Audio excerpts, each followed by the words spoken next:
Hello friends, स्वागत है आपका अपने चैनल हिंदी साहित्य एवं व्याकरण में। मित्रों, हम यहाँ पे जो है आज की वीडियो में आपके लिए बहुत ही महत्वपूर्ण टॉपिक लेके आए हैं, जो नेट जेआरएफ 2020 की जो इकाई 1 में रखा गया है। ठीक है, भाषा विज्ञान।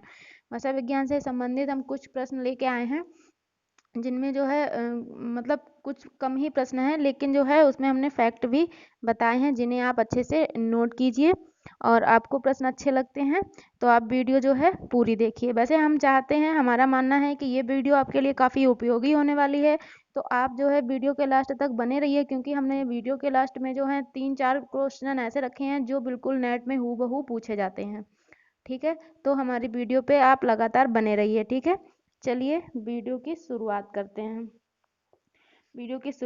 हैं। क्या है मित्रों? भाषा की पूर्ण सार्थक इकाई क्या है? देखिए, जब भी इस तरह का क्वेश्चन बनता है तो आप जो है यहाँ पे बहुत गौर कीजिए। ठीक है, कि यहाँ पे क्या लिखा हुआ है। ठीक है, यहाँ पे लिखा है कि भाषा की पूर्ण सार्थक इकाई क्या है मित्रों।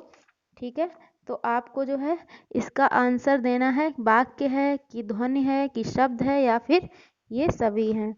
ठीक है, तो आपको क्या करना है मित्रों, भाषा की जो पूर्ण सार्थक इकाई है ना मित्रों, वो वाक्य है। क्यों? क्योंकि यहाँ पे लिखा है भाषा की लघुत्तम नहीं पूछा है, पूर्ण सार्थक इकाई पूछा है। एक तो पूर्ण और ऊपर से सार्थक इकाई, तो क्या है? वाक्य होगा यहाँ पे।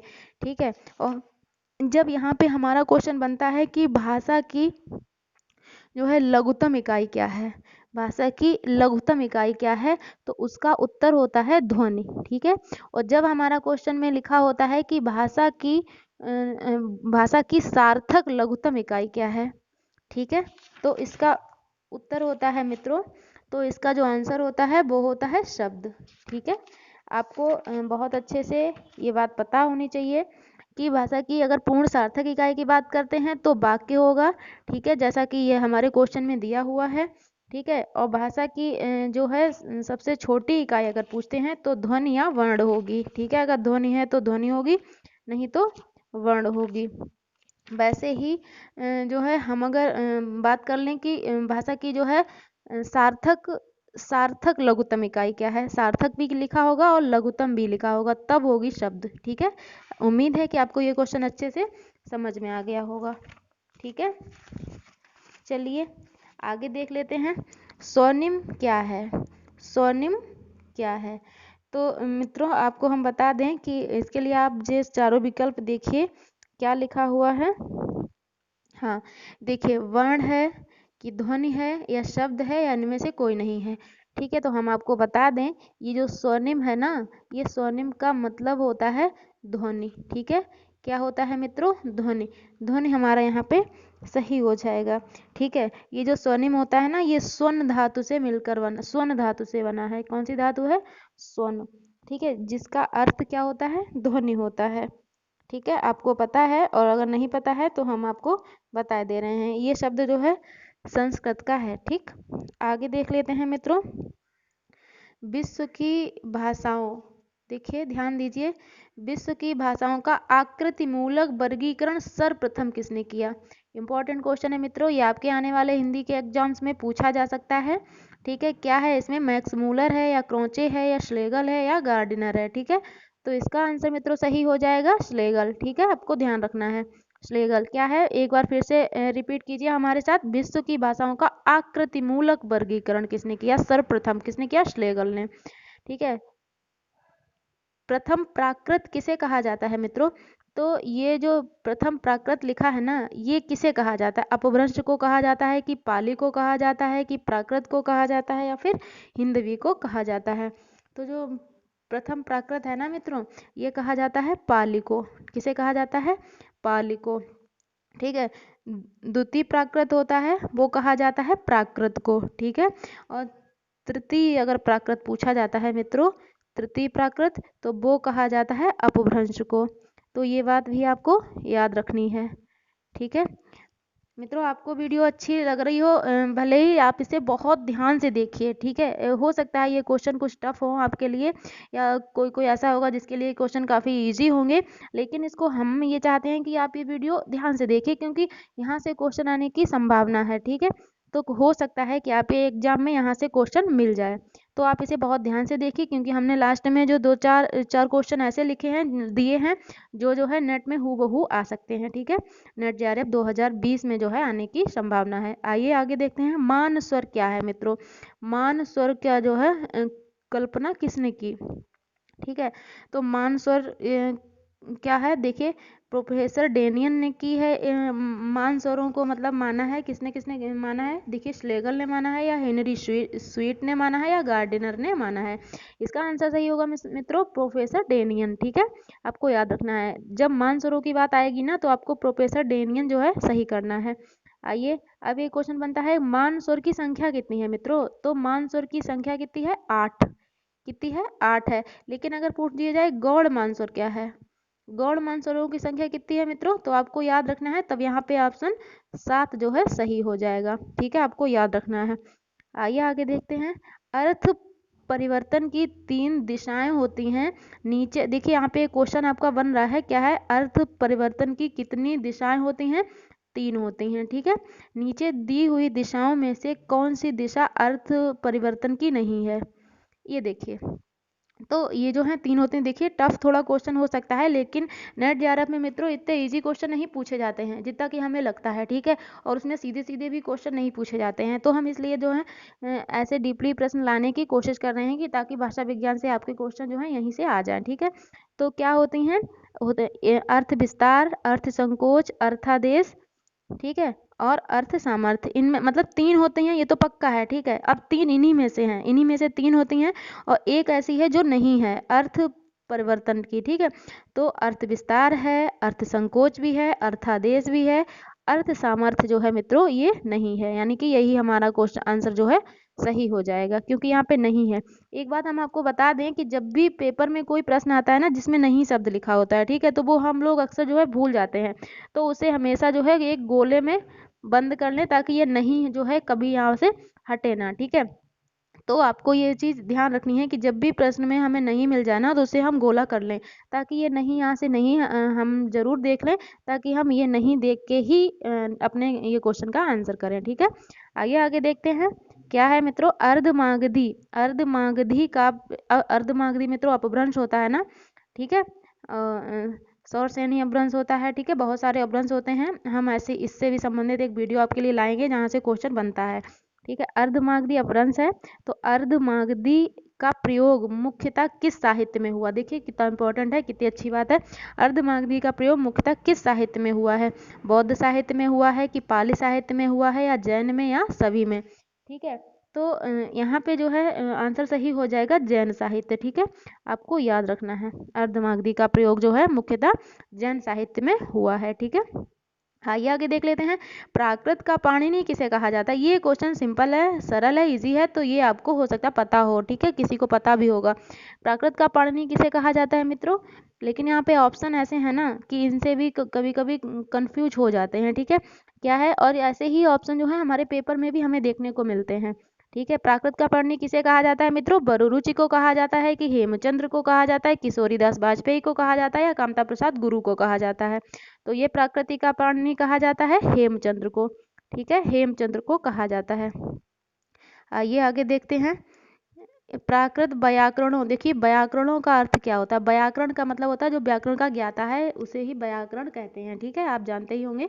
तो ये जो है प्राकृत व्याकरणों में सर्वप्रथम नाम किसका आता है। ठीक है, अब यहाँ पे देखिए हेमचंद्र का आता है, कि कामता प्रसाद गुरु का आता है, बरूरुच का आता है, इनमें से कोई नहीं। ठीक है, तो यहाँ पे जो नाम आता है प्राकृत व्याकरणों में सर्वप्रथम, तो वो आता है बरूरुच का। ठीक है, आपको याद रखना है, बरूरुच का नाम यहाँ पे आता है। आइए आगे देख लेते हैं, निम्न में से पाली भाषा के व्याकरण ग्रंथ का नाम बताइए। ठीक है, निम्न में जो भी दिए गए हैं इनमें व्याकरण भाषा के व्याकरण ग्रंथ का नाम बताइए, कौन सी, पाली भाषा के। ये देखिए इंपॉर्टेंट है और अच्छा क्वेश्चन है। अच्छा का मतलब थोड़ा टफ है, तो अच्छा क्वेश्चन है। ठीक है, कच्चान व्याकरण है, मोगलान व्याकरण है, या सद्यनीत है, सद्यनीत, या फिर उपयुक्त सभी। ठीक है, तो उसमें जो हमारा आंसर होगा, इसमें जो हमारा आंसर होगा उपर्युक्त सभी होगा, क्योंकि ये सभी पाली भाषा के ही व्याकरण है। ठीक है, कच्चान व्याकरण, मोगलान व्याकरण और सद्यनीत, ये तीनों व्याकरण हमारे किस भाषा के हैं, जो है पाली भाषा के ही हैं मित्रों। ठीक है, आइए इनके बारे में, इनका जो सर प्रमुख व्याकरण है, मतलब सबसे अच्छा व्याकरण जो माना जाता है वो मोगलान का व्याकरण माना जाता है।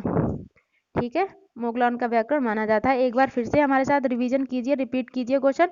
पाली भाषा के व्याकरण ग्रंथ बताइए मित्रों। तो पाली भाषा के जो व्याकरण ग्रंथ है ना, वो हैं, ये तीनों हैं, कच्चान व्याकरण, मोगलान व्याकरण और सद्यनीत व्याकरण। ठीक है, आइए आगे देखते हैं मित्रों। हाँ, आगे देखते हैं क्या है। हाँ, हरदेव बाहरी ने वैदिक स्वरों की संख्या कितनी मानी है? हरदेव बाहरी ने ये एक जो है वैदिक स्वरों की संख्या मानी है, मतलब ये भी एक व्याकरण है। ठीक है, कितनी मानी है मित्रों? तो ये 14 मानी है। ठीक है, कितनी मानी है? 14। आपको याद रखना है। भारोपी परिवार, ये देखिए ध्यान से पढ़िए। ठीक है, देखिए हमने पूरा कर दिया। ये देखिए, भारोपी परिवार की 10 शाखाएं हैं। ठीक है, भारोपी परिवार की 10 शाखाएं हैं, जिन्हें ध्वनि के आधार पर शतम केंतुम 2 वर्गों में बांटा गया है। देखिए ये भी यहाँ पे 2 क्वेश्चन बन गए। भारोपी परिवार की शाखाएं कितनी है? 10 शाखाएं हैं, जिन्हें ध्वनि किसके आधार पे? ध्वनि के आधार पे कितने वर्गों में बांटा गया? 2 वर्गों में। वर्गों का नाम क्या है? शतम और केंतुम। क्या है? शतम और केंतुम। तो इन दोनों में क्रमशः कितनी भाषाएं आती हैं? क्रमशः याद रखिएगा, पहले शतम फिर केंतुम। कितनी आती हैं? देखिए 6 या 4 आती हैं कि 4 या 6 आती हैं? तो ये वाला ऑप्शन सही है, इसमें 4 या 6 आती हैं। ठीक है, इसमें 4 या 6 आती हैं। जैसे देख लीजिए, शतम में 4 आती हैं मित्रों और केंतुम में 6 आती हैं। ठीक है, ये बात आपको याद रखनी है। और पूरी शाखाएं कितनी हैं? 10 हैं। ठीक है, ये बात भी आपको अच्छे से याद रखनी है। देखिए आगे देखते हैं, अवहट्ट शब्द का प्रयोग सर्वप्रथम किसने किया? अवहट्ट शब्द का प्रयोग जो है सर्वप्रथम ज्योतिरीश्वर ठाकुर ने किया। ये भी इंपॉर्टेंट क्वेश्चन है। आइए आगे देखते हैं, अभ्यांतर प्रयत्न के प्रकार हैं। कितने हैं अभ्यांतर प्रयत्न? ये भी आने वाला क्वेश्चन है। ये है 5। ठीक है, 5 है। आइए आगे देखते हैं, अभिहितान्वयवाद, इसका हिंदी में होता है पदवाद। क्या होता है? पदवाद। किससे संबंधित है मित्रों? ठीक है, अभिहितान्वयवाद, ये बार बार बोलिए आप यहाँ पे। अभिहितान्वयवाद पदवाद किससे संबंधित है? किससे संबंधित है मित्रों? कुमारिल भट्ट से, प्रभाकर गुरु से, ग्रिम और हेरमन ग्रासमैन। ठीक है, ये कुमारिल भट्ट से संबंधित है। ठीक है, आइए आगे देखते हैं। ये देखिए मिलान वाला क्वेश्चन है, हमने आपको बताया था इस तरह से नेट में क्वेश्चन आते हैं। ठीक है, देखिए क्या है, ध्वनि नियम एक तरफ दिया गया है, एक तरफ इसके प्रवर्तक दिए गए हैं। ठीक है, अब इसे मिलाते हैं। कैसे मिलाते हैं मित्रों? ग्रिम नियम ये किसने दिया है? ये दिया है याकोब ग्रिम ने। ठीक है, ये यहाँ पे सही। अब हमें एक, हाँ हम ऐसे समझते हैं हमें ये एक मिल गया। अब हम इसमें देखते हैं कि एक कहाँ पे है। मानो ये हमें नहीं आते हैं तो एक हमें मिल गया, इनमें से आ रहा होगा। तो हम देखते हैं एक का ए किसमें दिया है? तो एक का ए तो सब में दिया है, तो एक का ए जिसमें नहीं दिया वो हम काट देंगे। ठीक है, ऐसे हम क्रॉस कर देंगे। आगे देखते हैं, ग्रॉसमैन नियम किसने दिया मित्रों? तो ये हेरमन ग्रॉसमैन ने दिया। ये ऐसे यहाँ से, यानी कि 2 का डी। अब 2 का डी कहाँ दिया गया है? इसमें दिया गया है, इसमें दिया गया, यानी ये भी हमारा कट गया।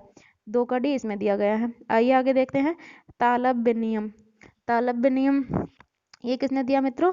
ये दिया है विलहेल्म थॉमसन। ठीक है, विलहेल्म थॉमसन ने दिया है तालब्य नियम। अब 3 का बी देखिए इसमें है, यहाँ 3 का सी है, यानी कि ये वाला हमारा आंसर सही हो जाएगा। 3 का बी है, और ये चौथा मूर्धन्य नियम किसने दिया? ये सी, ये वाला इसमें। ठीक है, ऐसे ही हम लोग जो है ये क्वेश्चन सॉल्व कर लेंगे। आगे देखते हैं, निम्न में से कौन अर्थ संकोच से संबंधित है? मित्रों यहाँ पे मिस्टेक हो गई, थोड़ी सी गलत हो गया है। निम्न में से कौन अर्थ संकोच से संबंधित नहीं है? यहाँ पे आप नहीं जरूर याद रखेंगे। ठीक है, क्योंकि यहाँ पे हम नहीं लिखना भूल गए हैं। ठीक है, आपको नहीं याद रखना है, निम्न में से कौन अर्थ संकोच से संबंधित नहीं है। ठीक है, तो आइए देखते हैं, सर्प ये है अर्थ संकोच से संबंधित। सर्प का देखिए अर्थ संकोच क्या होता है। देखिए सर्प का जो अर्थ होता है ना, वो होता है सरकने वाला। ठीक है, जमीन पे सरकने वाला होता है अर्थ संकोच। ठीक है, आपको ये बात याद रखनी है। ठीक है, ये अर्थ संकोच होता है। ठीक है, और ये कुंजर ये भी इसमें नहीं है। क्या? ये तेल नहीं है। क्यों? तेल होता है अर्थ विस्तार। ठीक है, ये अर्थ विस्तार से संबंधित है तेल। ठीक है, तो इसमें कौन? नहीं मित्रों, ये नहीं, क्योंकि ये कूट वाला क्वेश्चन है। ठीक है, ये जो क्वेश्चन है ये कूट वाला क्वेश्चन है, हम थोड़े से सॉरी मित्रों, ठीक है, ये कूट वाला क्वेश्चन है, तो इसमें ये कौन सा सही होगा, ए बी सी, यानी कि इसमें जो है ये वाला सही होगा। ठीक है, आइए असंगत छाटिए, इसमें हमें असंगत छाटने हैं। क्या है, ब्रजभाषा आगरा की है, सही है, सही है, बुंदेली झांसी की है, सही है, कन्नौजी हरदोई की है, सही है, ये वाला नहीं है। ठीक है, ये वाला नहीं है। आइए आगे देखते हैं।